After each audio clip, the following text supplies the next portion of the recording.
Bonjour à tous, j'espère que vous allez bien. Nouveau lundi, nouvelle review sur Calais dans la roue.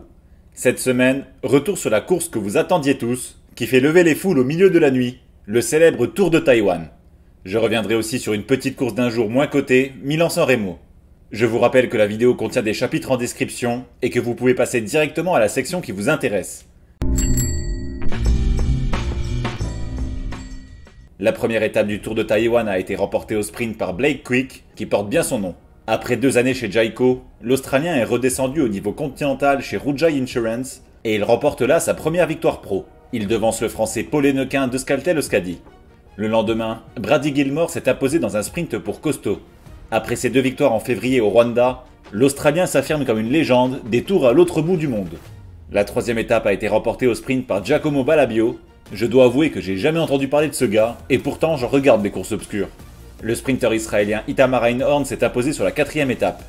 Hennequin fait un nouveau podium, 3e, avant de connaître sa première victoire pro le lendemain.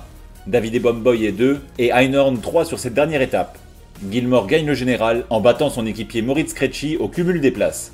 Hennequin remporte le classement du sprint, et Landerlock celui de la montagne.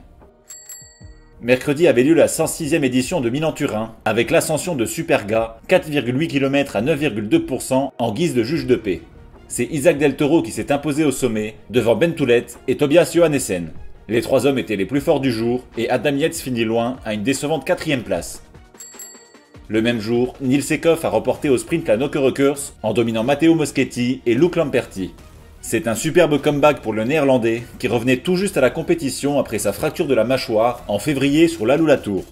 Jasper Philipsen, le favori du jour, a subi une grosse chute dans le final après avoir mis en difficulté tout le peloton lors de chacune de ses accélérations sur les pavés. Jeudi, le Grand Prix de Denain, 2e manche de la Coupe de France, s'est joué entre 10 hommes et c'est le néo-pro Matthew Brennan qui a levé les bras pour la première fois de sa carrière. Gianni Vermeersch et Dries de Bont complètent le podium. Sur la Bredene Coxside Classic, un groupe de 15 costauds s'est formé après 100 km agités. La lutte a été intense avec le peloton derrière, qui a fini par rentrer dans le dernier kilomètre, mais c'est Edward Theuns qui était devant, qui s'est imposé au sprint. Le Belge renoue avec le succès, après quasiment 4 saisons sans victoire, en devançant Lamperti et Ekoff.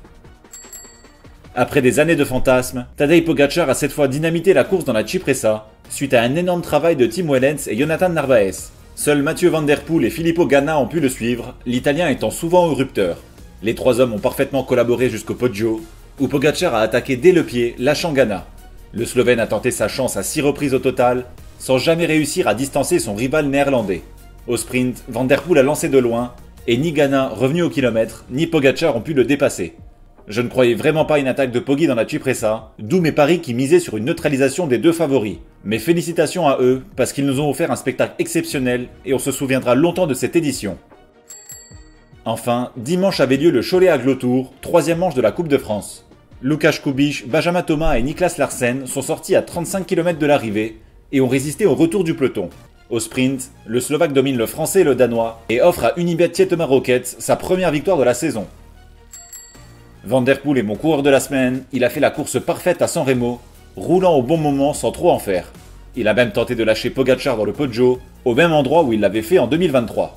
Finalement, c'est en surprenant tout le monde avec un sprint long qu'il a remporté ce Milan-San Remo déjà mythique.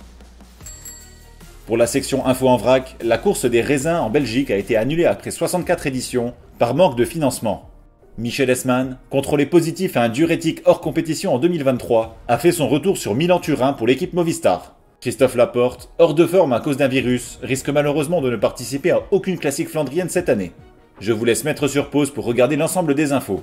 Au programme cette semaine, le Tour de Catalogne et 3 classiques pavés notamment, donc je vais vous bombarder de previews.